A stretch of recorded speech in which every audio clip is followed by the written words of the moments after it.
Hi, everyone. This is Vicki Verley, the Rock and Roll Prophetess, coming at you today to talk about this full moon in Libra, 6 degrees of Libra on March 27th, 2013. Well, this is a whopper. There's a lot going on, so I had to enlist some help. And joining me today is my astrology buddy, Greg the Astrologer. Hi, Greg. Hey, Vic, how you doing? Great. You know, the first thing with this chart, there's so much going on. But the first thing that I notice is that there's these intercepted houses, and I know that has some meaning. Do you want to kind of give us your take on the intercepted houses?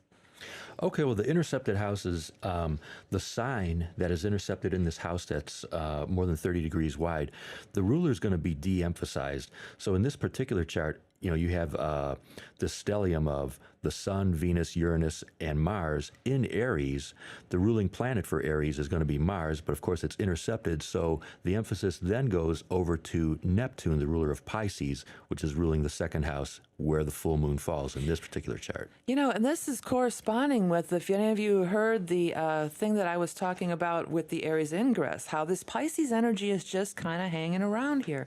And also, like, the first thing that popped at me, other than the intercepted houses of this full moon chart here, is that there's that thing on the descendant, but you told me that the part of fortune is always on the ascendant or descendant on the new and full moon charts. Yeah, on the new moon, it's always on the ascendant, and on the full moon, it's on the descendant. That's cool. That's something I didn't know. So, but it did pop at me, just like the vertex in the other chart there.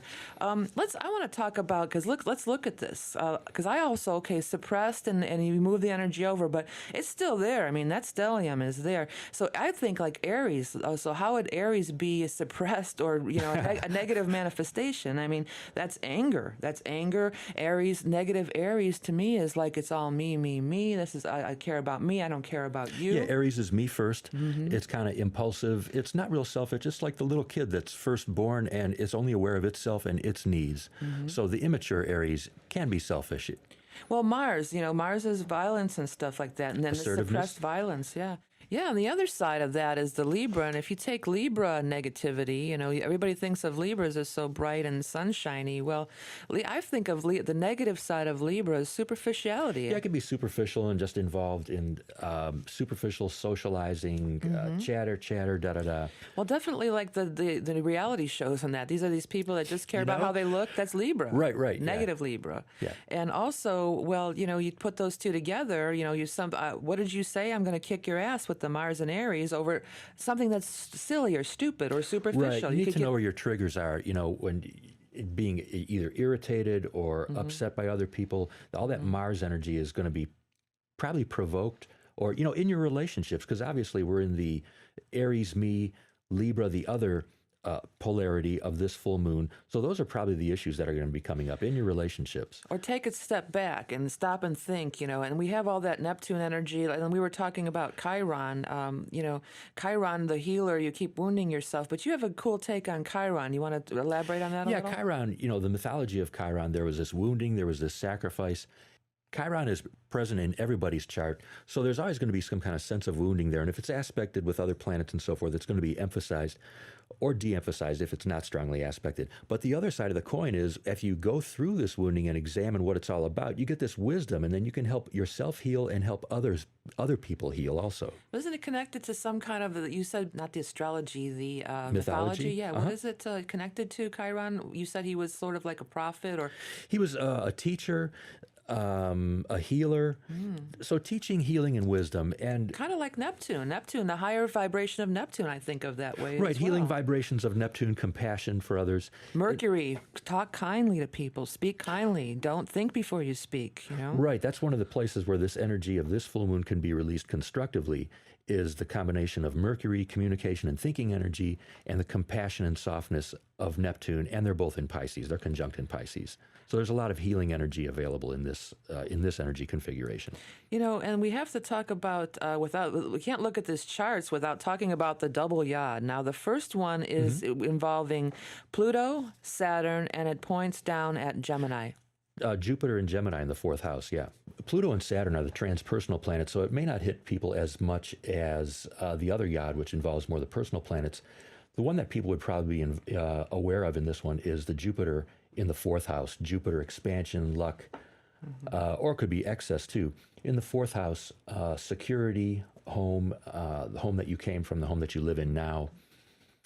Also, if you note that Jupiter in Gemini, that's the other part. What I'm not sure what this is called, but as there's an intercepted house, and therefore causes there to be two houses, and so we have two houses in Gemini and two houses in Sag.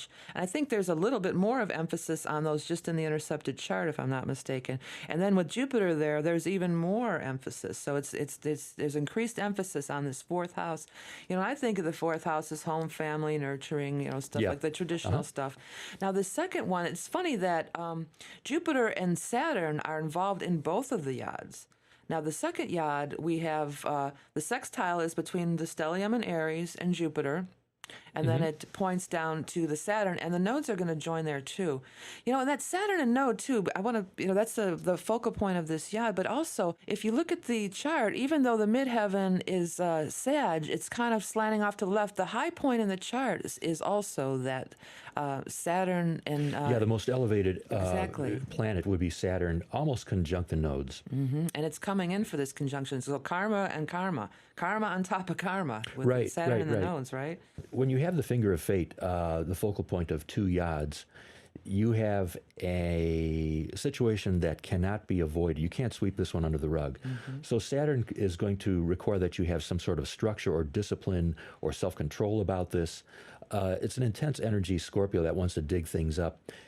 So all of this full moon energy, like we were talking at the start of this conversation, with the foot on the gas from Jupiter in the fourth house, issues of home, family, security, or the past, all this is going to have to be integrated into the energy of Saturn in Scorpio. So there's some pretty strong challenges there. Yeah, and it is rooting it out. Scorpio's going to get to the bottom of it. Yeah, no matter what. what. I'm sure that this node Saturn thing is in Scorpio, sexuality. This, has to do with the church and the Catholic Church upheaval and everything. Oh, that's true. Yeah, there's a lot of dirt being dug up in the Catholic Church over the last X number of years. And involving sexuality, Scorpio's realm, right? That's, it's definitely the realm of Scorpio.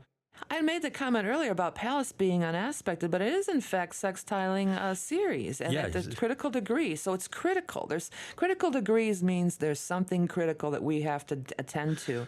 And with Pallas, I think like we've got to, Aries is this low Mars energy, and Pallas is and Aquarius ascendant as well. We've got to think our way out of it. We've got to go the enlightened route. Ceres is, to me, it's like nurturing, and it's definitely related to the Empress in the tarot. If any of you are doing that, I had a great epiphany about Ceres, that if it's the Empress in the tarot. So if you're a tarot reader or have knowledge of the tarot, look up the Empress, and I feel like that really captures. I think that's a major connection. So we've got to nurture fifth house, children again. There's going to be some children involvement. Creativity. Yes, expression through creativity. Brilliance. Pallas is brilliance. Right. Higher mind. Through creativity.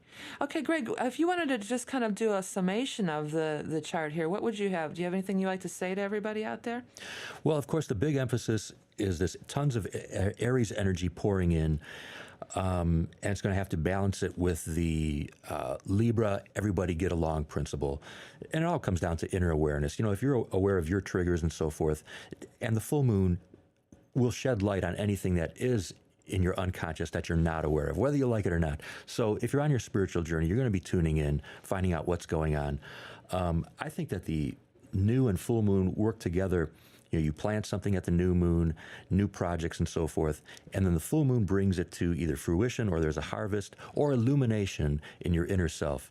And what I've found a couple times within a moon cycle is that if there's something that I've overlooked, like maybe a day or half a day before the next full moon, if I haven't looked clearly at something, it's going to come up and I felt it really intensely at times. So keep an eye on this cycle for just before the next new moon, and it could be very revealing about inner work that you may need to pay attention to. Yeah, and with all that Scorpio stuff's coming up, no doubt about it. Pluto. Definitely. Right. Okay. All right, that concludes our full moon forecast for March 27th, 2013 at 6 degrees of Libra. If you would like to schedule a personal consultation with astrologer Greg, you can contact him at the email address below. And remember, you are love and beauty incarnated. Stay tuned for a word about Tapestry of Life mandalas. Hello everyone, Vicki Verley here, Rock and Roll Prophetess. I want to tell you a little bit about how I combine creativity and spirituality through creating the Tapestry of Life mandalas. I started out being able to see past lives really early on as a child, and my own as well as other people's. By the 1990s, I was receiving past life information through astrology charts, and not just doing the astrology work. This was intuitive. This is a psychic thing. It's as if I use it as a scrying wheel, and I get information by looking at your chart and looking at your wheel. This is what I now call doing a soul reading. By the late 1990s, I started seeing colors and visions, the colors and designs coming through in the charts as well. And this is when the tapestry of light mandalas were born. Creating the mandalas is quite a process. It can take up to 5 or 6 hours to complete. And what you end up with is a one-of-a-kind piece of art just like you. People get a lot out of these mandalas. You can look at them and start seeing things on your own. It's a great scrying tool. It's a great object of art for sacred space. Along with the mandala comes the soul reading, which I do from your chart. I also offer just the soul reading, and what we're going to be offering also is a computer-generated past life reading based on Edgar Cayce, which is quite insightful, but I let you know that it is computer-generated based on the Edgar Cayce readings, and I do not personally do those. So go to the site www.tapestryoflifemandalas.com to learn more. And remember, you are love and beauty incarnate.